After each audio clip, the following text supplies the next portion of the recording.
We're shaking a baby now, shaking a baby, twist and shout.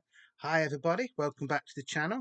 Hope you're well and dandy, whatever you're doing out there in Beatles land, fellow YouTubers, members of the VC, record collectors from around the world, and anybody else that loves good music, and likes to laugh. This is going to be the start of a new mini-series, so as promised, this is going to be the uh, Beatles Deagostini collection. Now, this first came out in March of 2017. I have already done a little introduction video for this, but I'll just go through a few things first, and then we can get on to looking at the records. Yeah, so it was released basically every 2 weeks. You could either subscribe to it, or you could go to your local news agents and get it.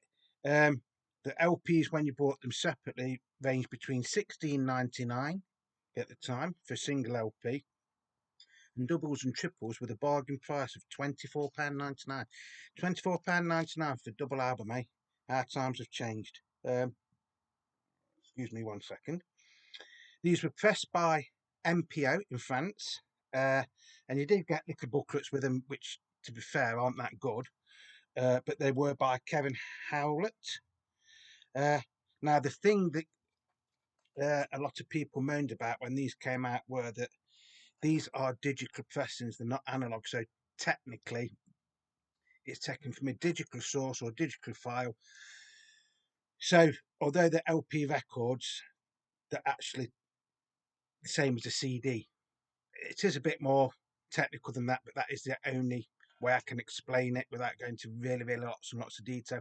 Whereas if you got the BC13 box set, they were taken from the original analog masters. If you're lucky enough to have got the mono box set, they was again analog masters. So some people say they sound crap, but the same people probably went out and bought the 2012 Beatles in stereo box set, and nobody's ever said anything about that. But they again were digital pressings, taken from digital files. It depends what equipment you're playing it on and things like that. Right, so I'm going to start now. So that's all that. So without further ado, right, the first record that we're going to look at is "Please Please Me." Now with this Deagostini collection, they didn't come out necessarily as they would have come out as the Beatles wanted them to come out. So "Please Please Me," the first album, was actually number 17. So this would have been the 17th album in the collection. We'll have a quick look at this while it's in my hand. So it says "The Beatles, the vinyl collection, Please Please Me, Deagostini 17, published fortnightly." And then on the back you get "Coming Soon," issue 18, which is the Beatles on air live at the BBC Volume 2. And then you get things about subscriptions and stuff. And I thought this was all like going to be information on the Beatles. It's a very brief sort of like booklet, similar to the things that you actually got in the HMV box set. It's a little bit more information, don't get me wrong. Some lovely photos. Beatles at the Cavern Club. I think that's done near Liverpool Albert Dock, if I remember rightly. So it does give you, a very brief sort of like history of it. And there's a quote here from Ringo Starr: "You'd sell your soul to get on a record. A piece of plastic was like gold." Ringo Starr.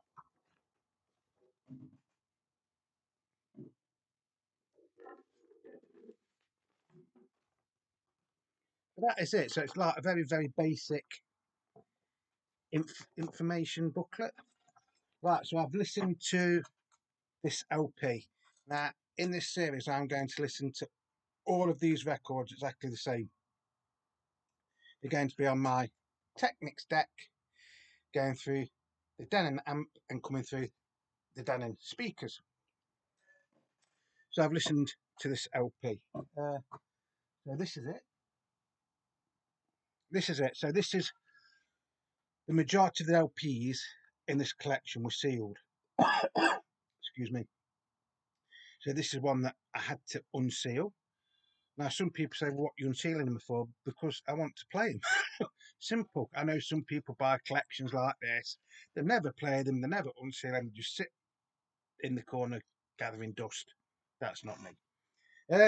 So it does still say PCS 3042 on it, and you still get the Parlophone trademark, long play 33 and a third, in EMI Records Limited, controlled by Electric and Music Industries Limited, Musical Industries, Haynes, Middlesex, England. You get the advert for the used Emitech cleaning materials. All of these do have this sticker on it, by the way. But the thing that gives this away, and I've got to look at this really carefully, is it says, if I can see it rightly,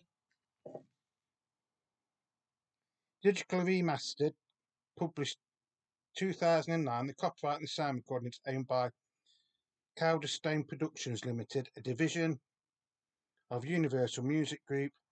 Copyright 2012.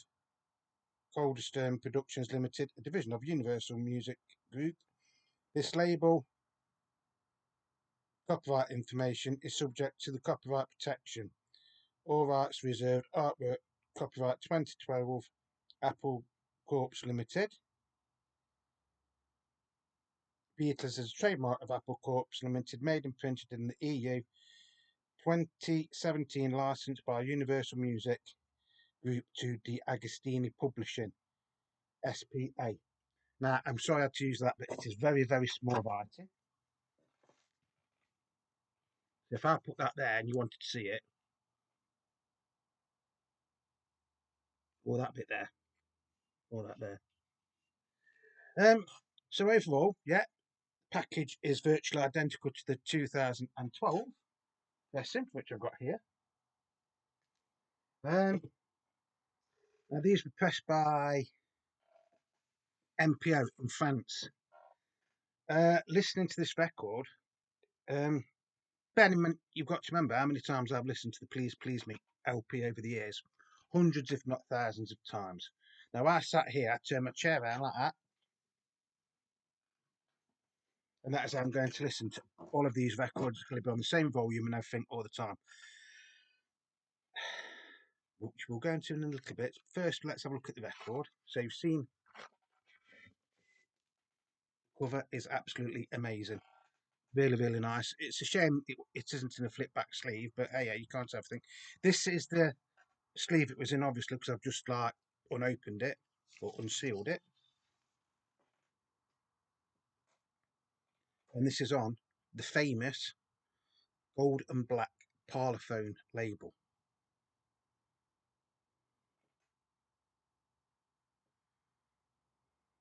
Virgin vinyl, because it's only been played once. Very heavyweight record, 180 gram, I reckon that they are. So you don't get the made in the UK or anything like that on it, just says Parlophone stereo. Then you get their European number, which I'm not going to go into. Made in the EU. And for the Lennon and McCartney songs, it's not Northern songs. It's Sony stroke ATV music, which again is in really, really, really, really small writing right at the bottom.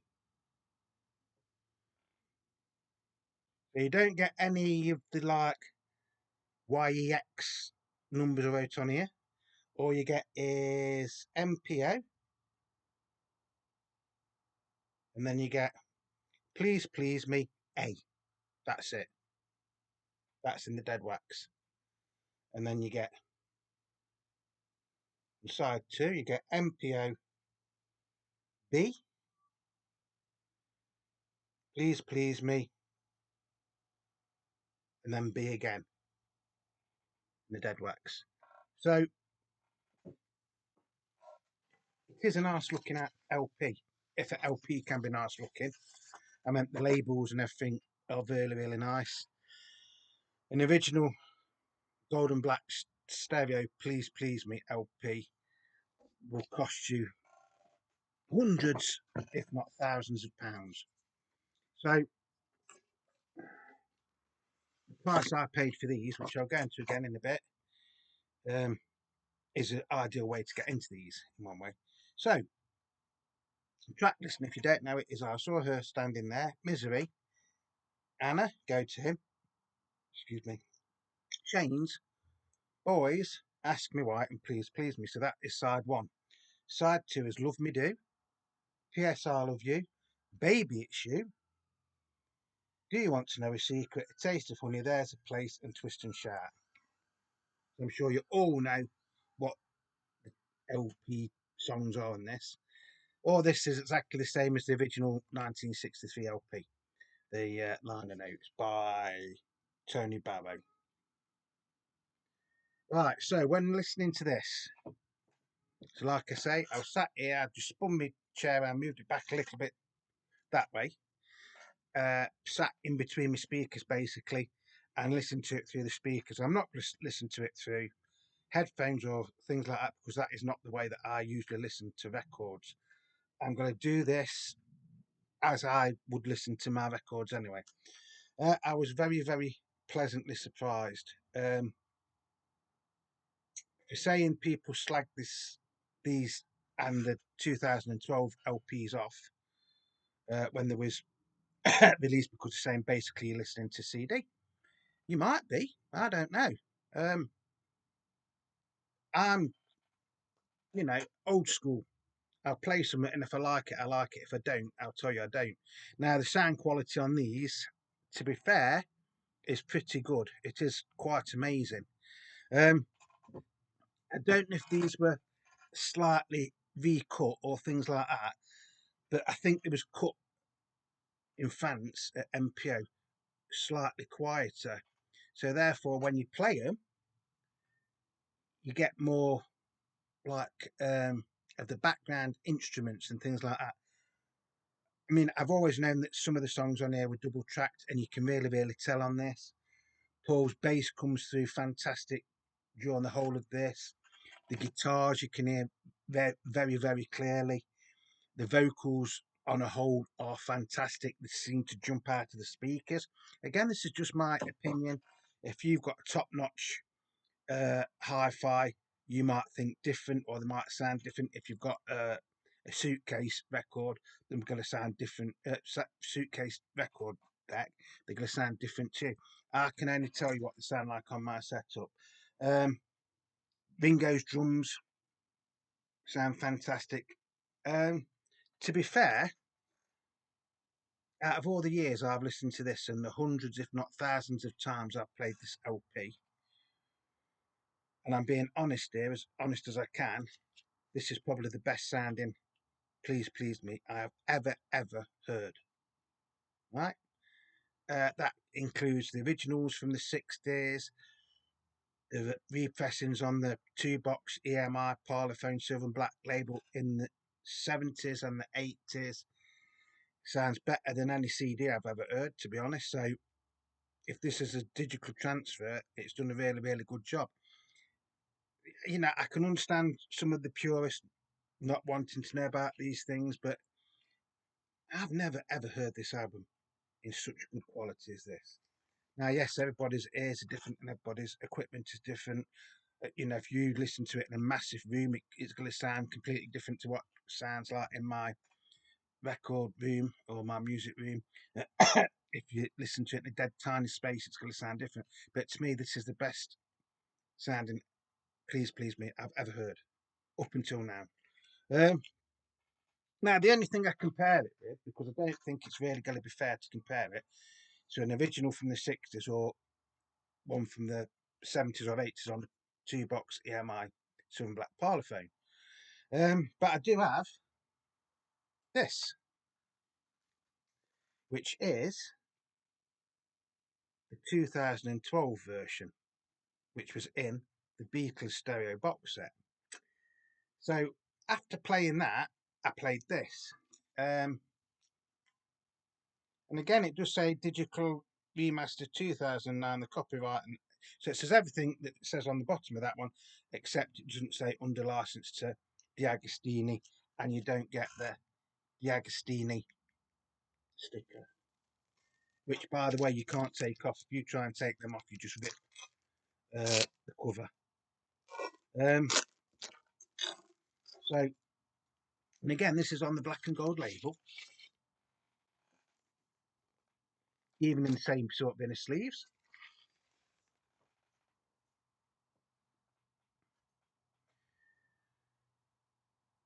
So this is the 2012 version. Now I'm not sure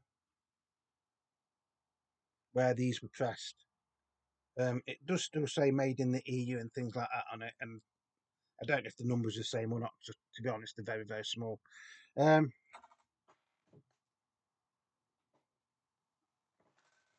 so I played this 2012 version, which you could go in the shops and buy separately, or you could get in the 2012 stereo box set.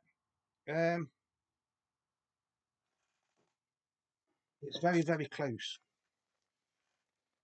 I'll tell you now, it is very, very close. Again, this sounds amazing. Um, but purists will say, but it's not an analog master, or it's not an analog recording. It's a digital file. It's to take a digital file. As I've just said, it might be, but to my ears, again, this sounds absolutely fantastic. But I would say the Deagostini one is just a little bit better. Don't know why. It just sounds more crisp, more clear, um, and that's it. Like I say, I've always enjoyed this album, no matter how I listen to it, whether it's on the 60s pressing, the 70s pressing, the 80s pressing, CDs, tapes, whatever. I've always enjoyed this album. So it's no disrespect to this, but I think on this occasion, the Deagostini one is better. But like I say, I think these were slightly recut by Sam. What was his name? Oh, sorry, Sean McGee. I think he recut these, didn't he, at the road? Yeah, so I would say this is the best copy I've ever heard. Up till now, you never know what's going to come out, do you? So that is out of the Agostini box set. Now, the thing with this is, doing this series, I'm only going to do it when I can. I'm not going to, do loads and loads and loads. Because I want to do other things as well. So it's going to take me quite a while to do it. So I hope you're going to all enjoy it and all support me doing it. I've only got certain copies of the 2012 issues. So technically on this one, I can compare it like to like. On some of the others, I will have to use 70s, 80s, or even 90s pressings. So I don't know if it's going to be uh, as much like for like as what this one has been. Um, Now, should you invest in these De Agostini pressings? Well, I would say, yeah, if you can afford to, I would do it. Especially if you just want to play the records. Um, I bought this whole collection, so there's 23 albums, but technically there is around 39 records or pieces of plastic or pieces of vinyl, whatever you want to call it, because some are double albums, some are triple albums, and things like that. And I paid just over £300 for the lot. Now, the Beatles stereo box set goes on eBay, say, can go anywhere between £300 and £450 at the minute, sometimes higher. Uh, if you manage to see the Agostini one, which you've got to think, you're getting more LPs. Now, what I've got, so if you just say you get the LPs, forget about the boxes. Like if you just get the whole collection on 23 LPs, they go anywhere from £200 upwards. If you want one that's got the boxes and all the other bits that they got, like the cups and the rucksack and UBS stick and a mat to put on your turntable and things like that, they go anywhere from £600 up to over £1,000. Um, but like I say, if you get the Agostini one, you're paying roughly what you would pay for the stereo box set from 2012, but you're getting more albums. And if you just want to buy them to play them, this is an ideal way to get lovely sounding copies. That's what I was saying. Lovely sounding copies, whether it's from a digital file or not. You know, like I say, I was really surprised at how much I enjoyed this and how much clarity there was to the performances of the band. Uh, Now, I don't know if all of these are going to play the same. Uh, since I've had this box set, bear in mind I've got that, and then I've got all of these as well. See, some will say, well, you know, you want the card backing and everything else. That's fair enough, but for that you're going to pay more. If you just want the actual LPs, they are pretty cheap to come by. Um, I think they start from around £10 on eBay. That would be for a used copy. So if you're getting a used copy, make sure it's not scratched to hell. But the reissues from 2012, you can still go and buy them in places like HMV, and they are roughly about £30 a piece, I think. So, like I say, is it worth getting? In my opinion, yes, it is, because I didn't get the stereo box set when it came out. I've got BCS 13 or whatever it is. I've got CD box set, but then see, I could technically, I suppose, compare these to the CDs, but that's not what I want to do. I want to compare them to other records. So I hope you've enjoyed it. If you've got any of these Deagostini LPs, tell me what you think. If you're lucky enough to have the 2012 version of Please Please Me and this 2017 version, which is the Deagostini one, what do you think? Could you hear any difference? Is it just me with my hearing? I don't know. They look very similar. Like I say, the biggest thing that gives it away is the sticker there. But yeah, so far, I have listened to a few because there was some that was already unsealed. I think it's basically Help, Rubber Soul, Revolver, Sergeant Pepper, Magical Mystery Tour, and the Beatles White Album. I think they was the ones. So I've already listened to them bar the White Album. But like I say, once we get to doing them, because I will be doing these in the order that they came out. So the next one that we're going to be looking at will be with the Beatles. But yeah, I am really happy with what I paid for them. I know there's certain people that have been sending me messages over the past few weeks saying, Dave, what do they sound like? What do they sound like? Well, you know now. But again, this is just my opinion. Depends what your hi-fi setup is, what your stylus is, what your amp is, whether you're going to listen to it through headphones or not. I'm going to listen to all these exactly the same, so I know what I'm listening to, if that makes sense. I can compare. Yeah, so that is the end of this first one. When the next one turns up, I don't know, because I'm back at work tomorrow and I'm doing some really stupid shifts. The next ones probably won't be quite as long as this, because I've had to do a little bit of background so that you actually, if you missed the the one on Deagostini, the collection, um, you might not know, you know, what the difference was. Um, to be fair, I don't think there's a hell of a lot of difference between these and the stereo box set. It's just these seem to go for a lot less if you buy them individually. If you want to buy the whole collection, you've got the money to buy the whole collection, I would buy them, especially if you're not talking silly money. Like I say, you can get these from between £300 and £500 without all the little extras like the cups and the bags and the cap and all that lot, which you probably wouldn't ever use anyway, would you really? And if you're just looking for cheap Beatles LPs to play and to listen to, again, I think these are ideal for that. I know certain people have said, well, I bought a couple, you know, I want to see what you think of them first, you know, because then they're going to get some more. Especially if it's like an LP of the Beatles that's hard to get, because I know a lot of the British Beatles LPs, the original ones, are really hard to get in places like America. So maybe this is an ideal way for you lot to get into the Beatles vinyl, if that's the right word to say. And you know, if you're not a purist and you don't mind it being, you know, from a digital file or from a digital source, it's cheap as well. See, I don't care. I really do not care whether it's an analog or digital. To me, that sounds fantastic. Like I say, it's probably the best Please Please Me I've ever heard. Up till now, because you never know what's around the corner, do you? Um, if you want to be a purist and you want everything in analog, um, your best pressings are probably the BCS 13, to be honest.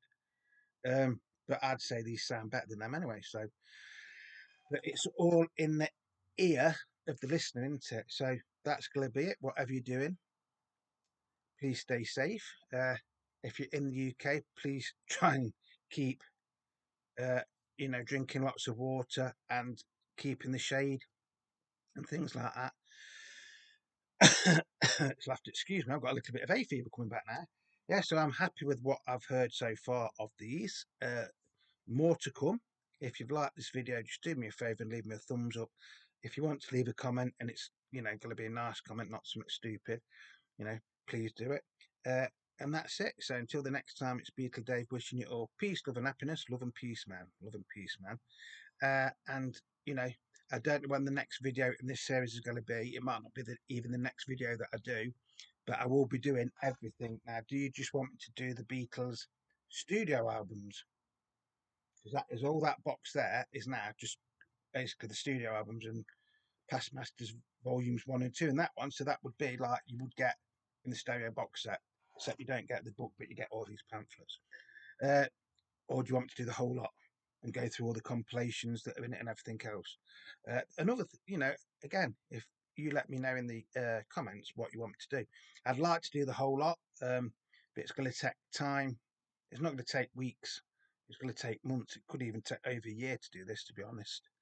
And it's going to be a lot of hard work because I haven't just got to listen to one LP. I've got to listen to 2 or 3 and then compare them. So I just hope you're going to enjoy it. And as always, remember, Beatle Dave loves you. You are the beat of Beatle Dave. So until the next time, folks, I hope you've enjoyed it and cheerio and stay safe in this weather we're having. Okay, we'll see you soon. Bye.